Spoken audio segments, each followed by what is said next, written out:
Dear friends, let's continue the love song of J.Alfred Prufrock. But before I could start, I would like to apologize to all of you because in the last video when I was explaining certain lines of this very particular poem, all of a sudden, because of some technical glitch, I could not complete my explanation. But before I start explaining these lines, I would like to explain the last a few lines of that very particular that very particular video.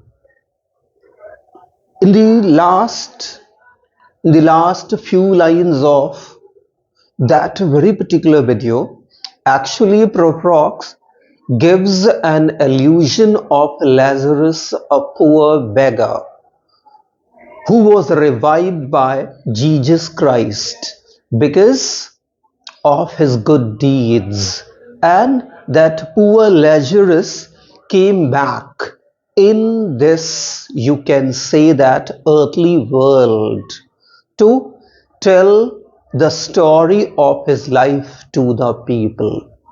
Why? Because he wanted to tell the people about the importance and value of a noble and good deeds, or a noble and good life. So just as Lazarus came in this world, this earthly world, from the world of the dead, to tell the story of his life, to tell the people the story of his own life, in the same manner, Prufrock wants to go to that lady and express his true feelings for that lady. But unfortunately, Prufrock is unable to do so. He is not a man of action, but he is a man of inaction. He has certain kind of anxiety. He has certain kind of neuro-related problem. To some extent, we can say that since Prufrock represents modern man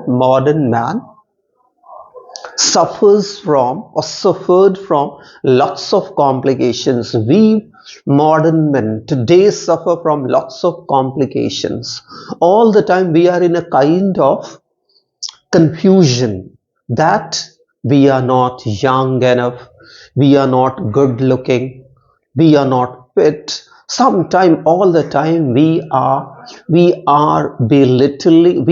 busy in belittling ourselves, and we are busy in underestimating ourselves. Because of this, because of that, in the same manner, Prufrock all the time belittles himself. So now let's continue these lines. Sorry, let's understand these lines. If one setting a pillow by her head should say, so now he says, suppose I had spoken my mind to that lady, if I had expressed my true feelings to that lady I am in love with, what could have happened? He's simply assuming, just as we today simply assume, and maybe we can absolutely be wrong. In the same manner, Prufrock can absolutely be wrong. Maybe the way he thinks, that lady does not think. Maybe just as Prufrock has soft feelings for that lady, maybe she may have. But just as Prufrock is not ready to start, in the same manner, maybe that lady does not want to start. Who knows? So he says, but here he presumes. He just assumes that maybe if he had spoken his mind to that lady, means if he had straightway let that lady know about his true feelings for her, possible she could have hurt, possible that his very words or every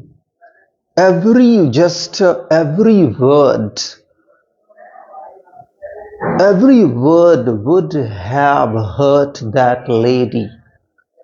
And after being offended or after being hurt, that lady would have spoken, that lady would have said that, see, my dear Prufrock, I never looked at you the way you looked at me. I never had that kind of soft feelings you have had for me, and for your kind information. Your each and every word has hurt me here, because I took you only as a common friend of mine, or and not more than that. But you, Mr. Prufrock, took my friendly banter or friendly gossip or friendly discussion or my smile in the wrong sense. And by that way, the lady would have rejected him. The lady would have broken his heart into 1,000 pieces. And somehow Prufrock does not want to be rejected, just as we do not want to be rejected. We always expect positive kind of a reply, or positive kind of, you can say, something positive in return. Somehow Prufrock is not ready to accept the denial. Somehow is not ready for rejection. And that's why here till now has only and only been what? Procrastinating. Simply postponing. So he says that lady would have answered me in a very curt manner or in a very just offending manner, that he took her smile, her friendly gossip in a wrong sense, and she had no soft feeling for her. And would it have been worth it? After all, would it have been worthwhile? So he says, would it have been good for me to be rejected? And would it have been good to hurt that lady? No. Possible that my very word could have hurt the lady, and she would have given me a curt reply, and her curt reply or her curt reaction and rejection would have definitely hurt me. And I just did not want to be hurt. I just do not want to be hurt. I will not want to be, or I shall not want to be hurt in future. And that's why he has only and only been what? Postponing, pushing forth, somehow only and only postponing. After the sunsets and the dooryards and the sprinkle streets, means these lines speak this thing, or these lines give a hint that Prufrock has spent many evenings with that lady, many mornings with that lady, and many days with that lady. He has been to the seaside with that lady, to the sprinkle street to that lady. He has spent quality of time or good amount of time with that lady. Maybe together they sat, and even today they sit, have tea and coffee and gossip and spend time. But Prufrock is unable to express his feelings to that lady. Why? Because somehow Somewhere in the remotest corner of the heart of Prufrock, there is a fear to be rejected. And he does not want to be rejected, and that's why Prufrock has till now not been able to let that lady know about his true feelings for her. So he says, see, after reading the novels together, after having tea together, after the skirts that trail along the floor, it means he has seen the lady wearing a long just a skirt, and the bottom part of that t-shirt, that skirt drag along the floor or sweeps the floor, and with that when she moves while just they sit together or they spend time together. So he says that possible, he thinks maybe he's absolutely wrong. Why? Because he's all the time aware with this fact that he's growing old. He is not so young as the lady is. The lady is half his age. The lady is young and vibrant and energized, and somehow he is not so. He is not pure. He has dated many women and he has slept with many women.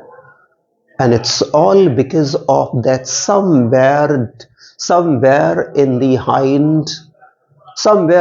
his hind brain, Prufrock knows one thing, that he does not deserve that young lady, young girl, because somehow that young girl is pure.